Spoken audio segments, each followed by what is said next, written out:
Praise the lord, హల్లెలూయా. దేవునికి స్తోత్రం. ప్రభు పరిశుద్ధ నామానికి మహిమ కలుగును గాక. క్రీస్తునందు ప్రియులారా, దేవుడు తన మహాకృపను బట్టి మరొక నూతన ఉదయకాలం వేకున లేచే రీతిగా ప్రభు పాద సముఖములు ఉండేటువంటి ధన్యత మనందరికీ అనుగ్రహించిన విధానాన్ని బట్టి ప్రభు పరిశుద్ధ నామానికి మహిమ ఘనత ప్రభావం కలుగును గాక. క్రీస్తునందు ప్రియులైన దైవజనులు, స్నేహితులు, విశ్వాసులు, సహోదరి సహోదరి కార్యక్రమాన్ని వీక్షిస్తున్న దేవుని బిడ్డలందరికీ మన రక్షకుడైన యేసుక్రీస్తు వారి ప్రశస్తమైన నామములో ఉదయకాలపు శుభాలు, వందనాలు తెలియజేస్తాను. మీరందరూ బాగున్నారు కదా? చాలా సంతోషం. రండి, ఈ దినం కూడా మిమ్మల్ని ప్రేమతో నేను ఆహ్వానిస్తూ ఉంటున్నాను. అనుదిన అభివృద్ధి ఉదయకాలపు ధ్యానాలు ఉన్నటువంటి ఈ ఆధ్యాత్మిక కార్యక్రమంలో అదొకటి బలిబక్సులు కండి, వాక్యాన్ని ధ్యానించి దైవాశీర్వాదాలు పొందండి. బైబిల్ దగ్గరలో ఉన్నాయి కదా, తెరచి చూడండి. లేని పక్షం చదివే మాట విన్ని గ్రహించి వాక్యతనంలో పాలిబక్సులు కమ్మని మనం చేస్తూ నేటి దిన ధ్యాన వాక్యంగా 79వ సంకీర్తన 8వ చరణం నుండి ఒక మాటను చదువుతూ ఉన్నాను.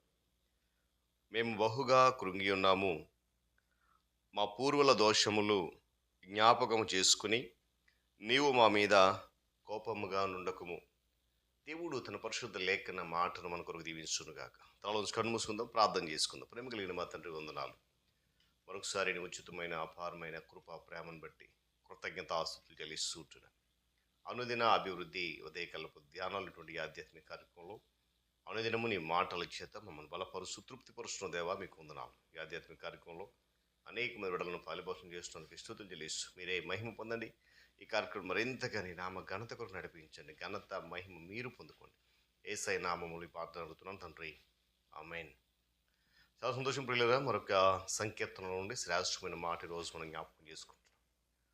ఆసాపు రాసినటువంటి ఈ కీర్తనలో కొన్ని శ్రేష్టమైనటువంటి విషయాలు మనము ధ్యానం చేద్దాం. ఏంటంటే ఇక్కడ ప్రాముఖ్యంగా మా పూర్వీకుల దోషాలు లేక వారు చేసినటువంటి అపరాధాలు జ్ఞాపకం చేసుకోకయ్యా, ఒకవేళ జ్ఞాపకం వచ్చిన వాటిని బట్టి మా మీద ఏం చేయకూడదట, కోపంగా ఉండొద్దని చెప్పి జ్ఞాపకం చేస్తున్నాడు.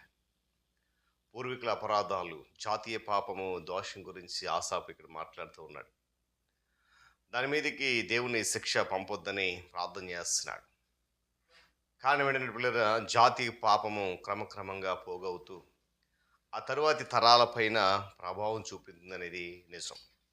ఒక తరం చేసిన పని మరొక తరం వారికి ఆ తర్వాత తరతరాలు అది ప్రభావం చూపుతూనే ఉంటుందని నిజం. చివరికి ఆ జాతిపైకి ఒకే ఒక తరం పైకి గొప్ప శిక్ష ముంచుకు వస్తున్నటువంటి విషయాన్ని కూడా జ్ఞాపకం చేస్తున్నాడు. ఎవరంటే కనానులోని అమోరి వారు దీనికి ఒక మంచి ఉదాహరణ.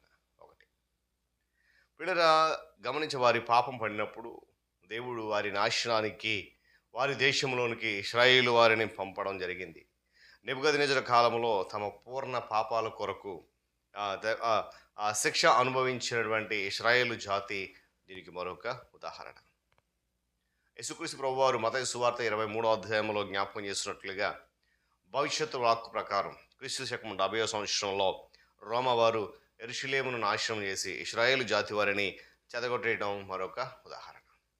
ఇవన్నీ ఎందుకు జ్ఞాపకం చేస్తున్నానంటే, మన పూర్వీకులు చేసిన అపరాధాలన్నీ కూడా, వారు జీవించిన దోషభరిత జీవితం, వారు జీవించిన పాపపు జీవితం అంతా కూడా ఆ తర్వాత తరమైన వారిపైన ప్రభావం చూపిస్తున్నటువంటి విషయాన్ని ఈ మాట ద్వారా స్పష్టంగా జ్ఞాపకం చేస్తుంది. కానీ పిల్లరా, దేవుడు సహనము దీర్ఘశాంతం గలవాడు. అది మనందరికీ కూడా తెలిసిన విషయమే. అయితే ఒక జాతి పోగై పాపము హద్దులు దాటిపోతే న్యాయము జరగడానికి ఏమండి ఉన్నటువంటి ఏకైక మార్గం ఏదైతే ఉందో దానికి మరి ఆలస్యం కాకూడదని చెప్పి ఆ పరిస్థితుల్లో దేవుడు ఆ జాతిపైకి లేక ఆ వర్గం పైకి తన కోపాన్ని కుమ్మరించడం అనేది జరుగుతుంది.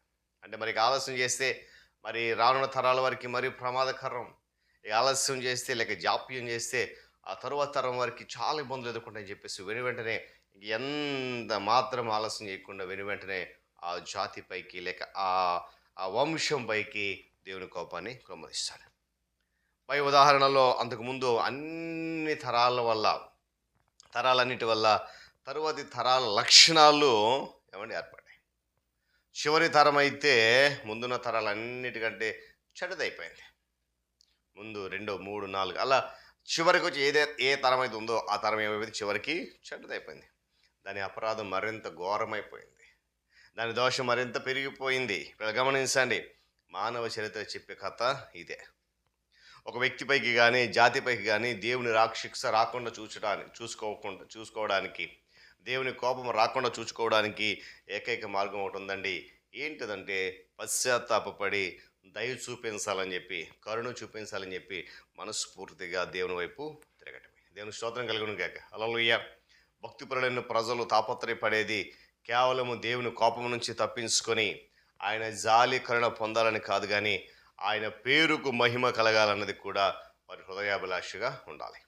దేవుని నామ ఘనత గురించినటువంటి శ్రద్ధ ఒక మనిషిలో లేకపోతే, ఒక సంఘములో లేకపోతే, ఒక సమాజంలో లేకపోతే నిజమైన ఆధ్యాత్మిక జీవం గురించి వారికి ఏమీ తెలియదు అన్నమాట. అలాంటి వారు ఎక్కడున్నారంటే పూర్వీకుల అపరాధాల కింద, ఆ తరం వారు చేసినటువంటి దోషం కింద ఈ తరం కూడా బ్రతుకుతూ ఈ నిజమైనటువంటి ఆధ్యాత్మిక జీవనాన్ని ఏమాత్రం కూడా లెక్క చేయకుండా ఆ దేవుని నామ ఘనత కొరకు ఎలాంటి శ్రద్ధ లేకుండా, వారి స్వప్రయత్నాలు, వారి స్వతహాగా, వారి గొప్ప కొరకు, వారి గర్వముతో వేసుకుపోయేటువంటి పరిస్థితి. అలాంటి వారికి న్యాయ సమ్మతం దేవుని శిక్ష వస్తుంది ఖచ్చితంగా అనే విషయాన్ని కూడా జ్ఞాపకం చేస్తున్న ఆశ. కనుక ఉదయకాల పిల్లల, ఒకవేళ మనము కూడా మన పూర్వీకులు చేసిన అపరాధాలలో ఉండి ఆ కోపాన్ని భరిస్తూ ఉంటే కనుక ఈరోజు దేవుని అడుగుదాం, అయ్యా మా మీద కోపం చూపించొద్దు, ఆ దోషం నుండి మమ్మల్ని విడిపించని చెప్పి ప్రభు సన్నిధిలో ప్రార్థన చేద్దాం. దేవుడి మాటలు మనందరి కొరకు దీవించడం కాక. తలలోంచి కళ్ళు మూసుకుని ప్రార్థన చేసుకుందాం.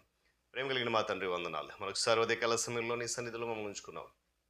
2వ మాసం 10వ దినాన నిజమే మా పూర్వీకుల అపరాధాలు మా పైకి దోషం వల్ల తరుగుతూ వస్తున్నాయేమో.